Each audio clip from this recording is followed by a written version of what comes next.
Hi, I'm Irving, and I'm an Adamaniac. Last time, Robin was about to become a snack for some crocodiles. The plank he's standing on is slowly retracting while Batman arrives just in time, climbs up to a convenient window, and sees the situation.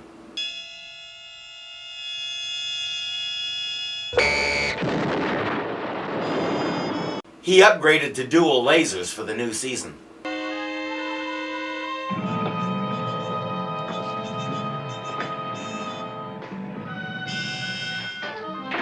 I'll try something else. Like maybe just throw it again? And since when is the bat rope so huge? He climbs down the rope instead. Don't lose heart, Robin. Here I come.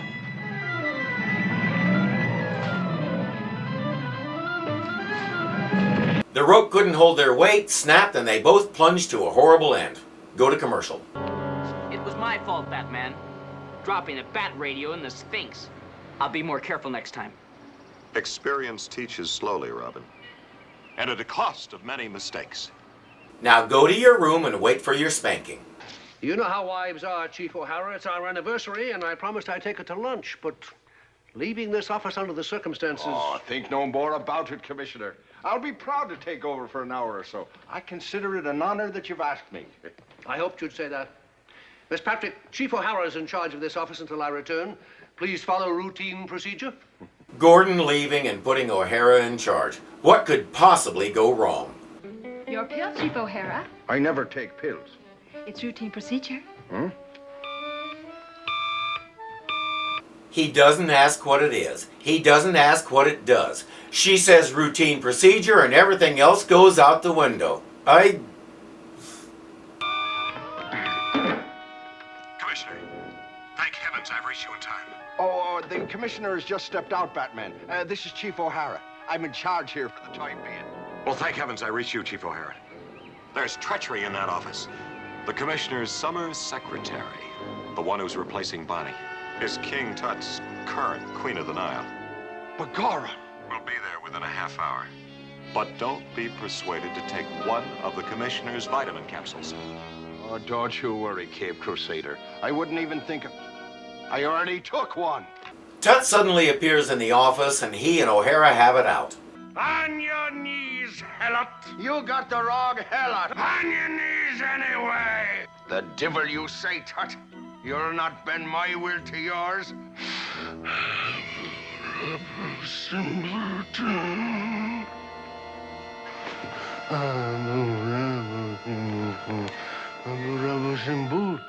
It didn't work until he started chanting the name of it at O'Hara. Is he going to have to do that to everybody in Gotham for it to work?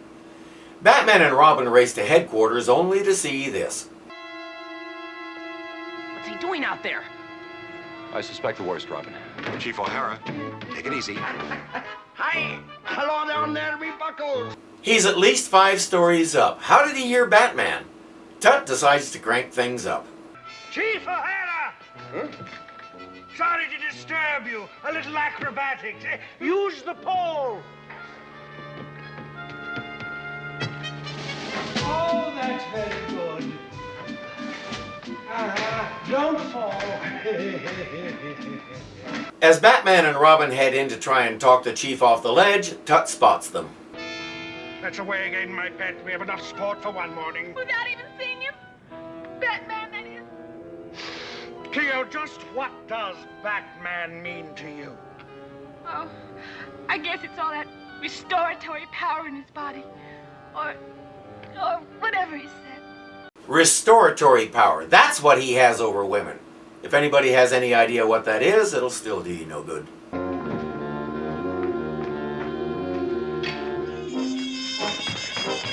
How did they do that? You can see it coming before the scene even begins and it's still funny.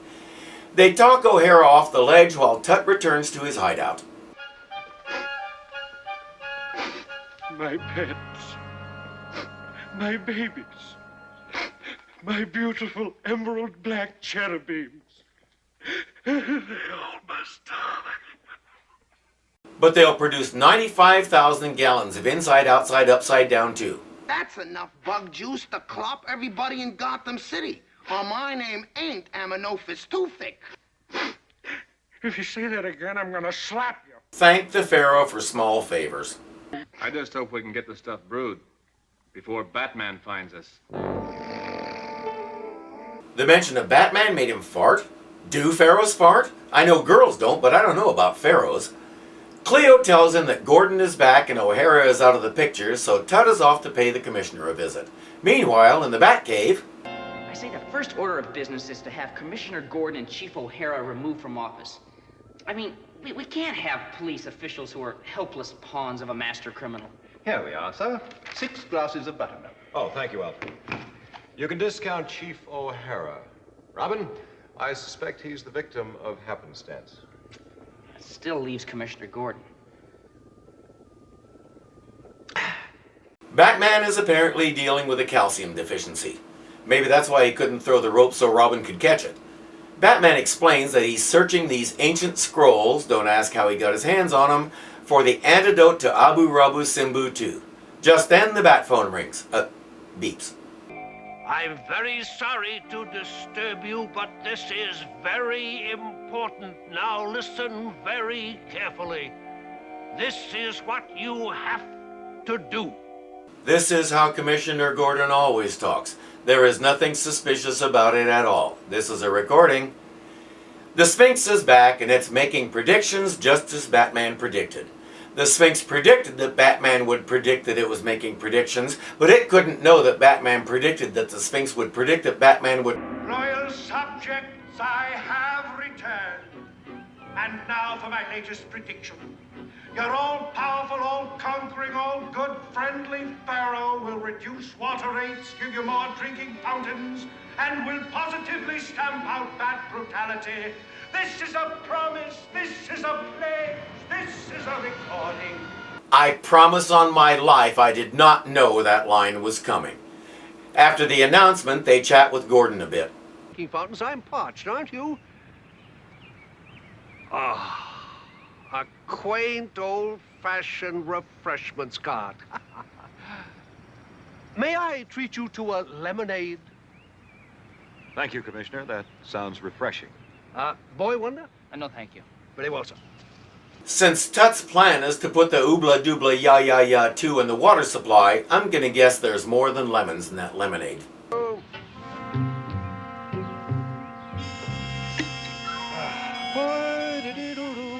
There is now. They toast each other several times as Batman drinks more and more of the spiked lemonade.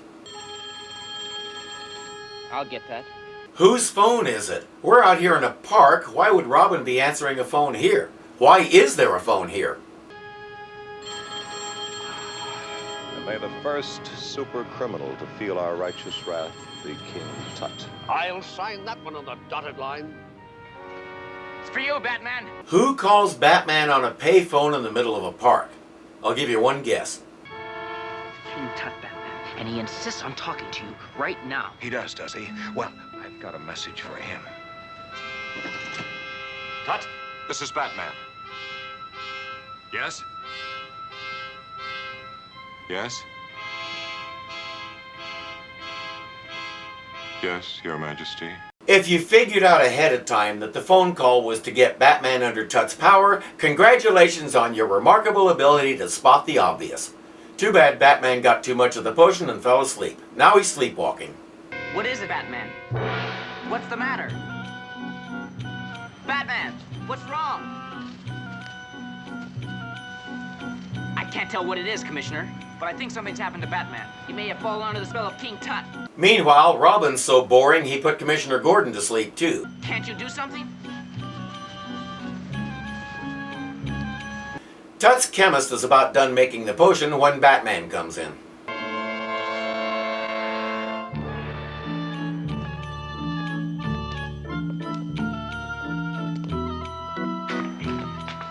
Hail, mighty Tut. Tut and Cleo kill a little time making fun of Batman, then Tut says off to the crocodiles with both of them while I head for the waterworks. Your kingship, Batman's come out of his spell. Correction. I never was under your spell, Tut. Oh, I drank your cursed lemonade. But I took the precaution of coating my stomach with buttermilk. Cue the big fight.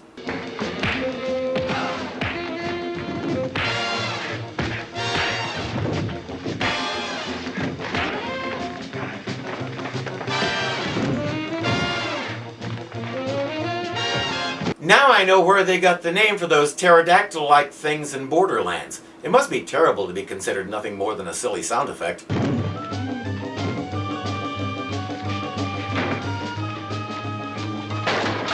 It's a crank. They don't even give him a 60s model. Why? Well, he can't get it started, and Batman and Robin have time to do this. Not my life's work, my life's blood, and that of my lovely companions. All for naught, for naught. You're the one. You're the nicest man I've ever met, Batman, and this humble servant kneels at your feet. Yeah, when you stick your face in the stuff, there's a chance that might happen. I'm appalled, Batman, truly appalled, to think that I could have betrayed my high office and to have slipped you a polluted lemonade. Don't give it another thought, Commissioner.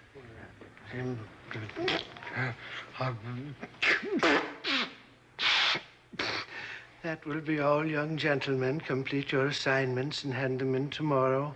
Looks like Abu Babu Bullwinkle 2 had some unexpected side effects. O'Hara hauls him away while Gordon says he hasn't decided yet whether to charge Tut in court. If he does, he's an even bigger idiot than I give him credit for, because if that's not a textbook insanity defense, there ain't no such animal. So brave, so dependable, and so modest. Rare in men these days. Very rare. Gordon's strongest police skill is breaking the fourth wall. This was one of the weaker stories because there's just too much imagination to stretch in that short amount of time. Too many unanswered questions, even by this show's standards. We never saw what happened to Cleo. Last we saw, she was hiding out during the fight. Tut left without her, that's all we know. As we go through the story, we discover that she's a stereotype gold digger, so we know why she's there. Where'd she end up? That happens a lot in this show, and it really does reflect a general attitude about the relative status of men and women. Honestly, I doubt the writers even realized they did that. They were too busy figuring out how to fricassee bugs back to life. Unfortunately, this isn't the last we've seen of King Tut. Victor Buono's performance is fun to watch, it's just too bad he didn't have more to work with. I'm Irving, and I'm an Adamaniac.